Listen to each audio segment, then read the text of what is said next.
Rogue Sun, issue number 8 from Image Comics. So yeah, this series, I've talked about it before, started off pretty terrible, but lately it's been picking up and actually been pretty good. This issue isn't all that bad. It's actually pretty decent. There are some things that I'm not really a fan of, but it seems like they might be working towards fixing that. Well, let's get into it. So we start off with this guy, and he's a father, and he's talking to his son about going to college, and he meets Suave. I'm just going to call him Rico Suave because I find that funny.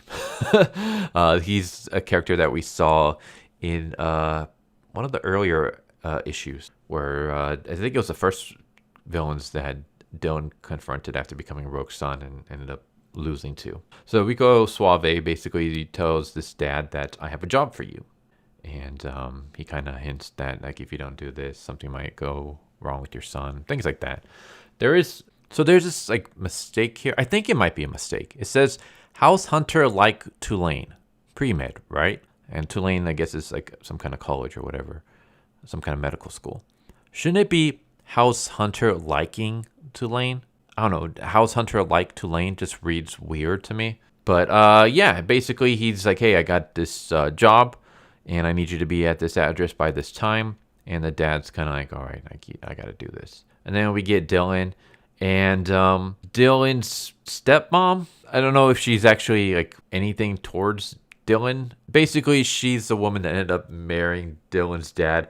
And Dylan is now living with her for the time being. But it's not like she adopted him or anything. So I'm just going to refer to her as stepmom just for the sake of convenience. But it's not really like that. But anyway, she decides to get Dylan into this program. He's going to be woken up every day early in the morning. He's going to have breakfast, and then he's going to meet with his trainer. And so we have a montage of his trainer putting him through the ringer. And after that, the stepmom's like, all right, you drink your smoothie. You're going to go back to school. I expect you to get good grades. I got a tutor for you. And this training thing is something you're going to have to keep doing because even though you have the Sunstone that makes you strong, the stronger you get, the stronger it makes you. So if you keep getting stronger, you're going to get even extra stronger from the Sunstone. And the program that I'm putting you through is the same program that I put your father through for 14 years. So I know the routine works because I invented it and it worked for him. And yeah, she ends up fixing his car that was damaged during the werewolf attack. And he goes to school. And here's one of the nitpicks I had with Dylan is that he's not that likable of a character. He has moments where he's okay, but overall, he's one of those characters that he tries to be like the Fonz. Like, he tries to be like the cool character, the rebel without a care, but he just comes across really annoying. Maybe it's just my age. Maybe, like, if I was younger, I would be like, oh, man, this character is so cool. But at my age, I'm in my mid-30s, it just comes across as very annoying. Like, dude, just stop it. And also, he's just kind of an a-hole. Like, we have one character show up, and he's like, hey, Dylan, how's it going? And Dylan's like, keep walking. We're not friends. And the kid's like, oh, okay. And it's just like, Dylan is just an asshole. But he's not really a likable asshole. Like, there are some characters that can be likable assholes. Dylan's not one of them. And also, likable assholes don't really work as a main character. I mean, there are exceptions where it does. But it's very, very hard to pull off. And the series doesn't really pull it off. But that seems like it's something that it might get fixed because we have a moment with this half-sister, which I will get to later because there's more things I want to talk to before I get to there. But yeah, eventually he confronts Rico Suave and his gang. I'm going to be skipping a bunch of stuff, but Rico Suave, he beats up Rico Suave. Rico Suave makes a run for it, and then he's attacking the two henchmen, and he knocks one of them down a hole, and the guy like gets injured pretty badly. And the guy that gets injured was the dad that was talking to his son in the very beginning of the issue. And I find it kind of funny how Dylan like knocks him down a hole where he's clearly injured. And Dylan's just like, well, you got to work on those life choices, buddy. And then he just flies away. But yeah, Dylan goes back home where his sister is like upset that he's late because it turns out she's going to be the one tutoring him. And he actually brings up the fact that, hey, you tried to kill me. Like, you sent a witch to try and kill me. Why the hell should I trust you to teach me anything? So I was like, all right, good. Like, we're not just sliding that under the rug, because that was a thing. Like, yeah, she tried to kill you. Good. Don't let that go. She's like, what do you want? An apology? And I'm like, yeah. you try to kill him. Apology should be like the least you should do. But yeah, she makes some, like, she kind of throws like a half-assed apology. She's like, all right, then fine, whatever. I'm sorry. It was stupid and childish, but I loved my father and you took that last piece I had left of him and you threw it away. So I got angry. But what you did was stupid too. I'm just like, he didn't throw that last piece away. He's still the rogue son, unless you're talking about the fact that he told his dad to take a hike and beat it, which I can completely understand because his dad was a huge asshole. But yeah, like, sister's kind of bratty.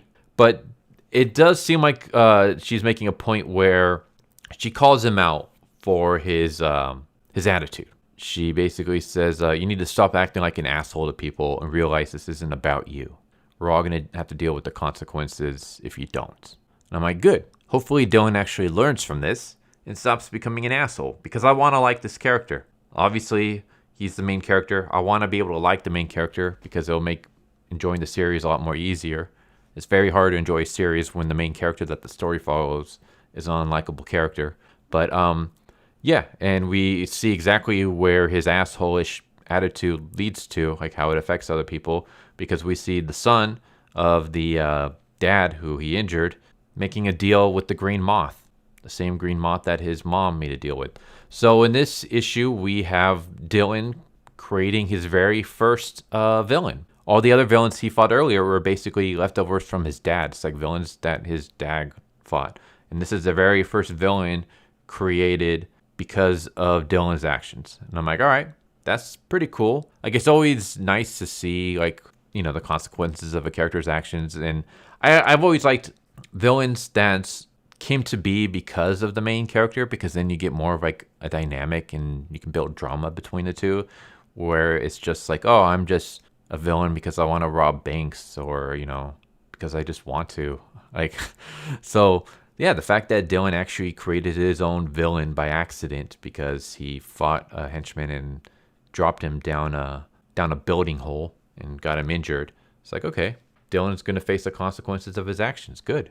So yeah, this issue, not as good as the previous one, but I enjoyed it. I think Rogue Sun is heading in a good direction, which is great, because I was heavily critical of the first few issues, and I still stand by those criticisms.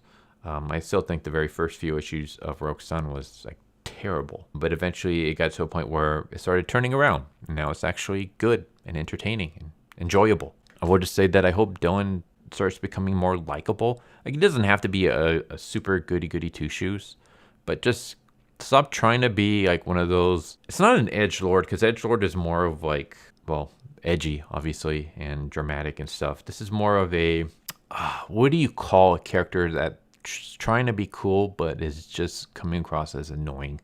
If there's a term for that, then Dylan is that. He tries to be cool, but he just comes across as very annoying and kind of a dick, and not a likable one. So I'm hoping that changes, and it seems like maybe we are. At least we had a character close to him. Not close as in like, you know, him and his half-sister aren't really close, but a character who's going to be around a lot is actually calling him out on that. And then we have a villain being born from that.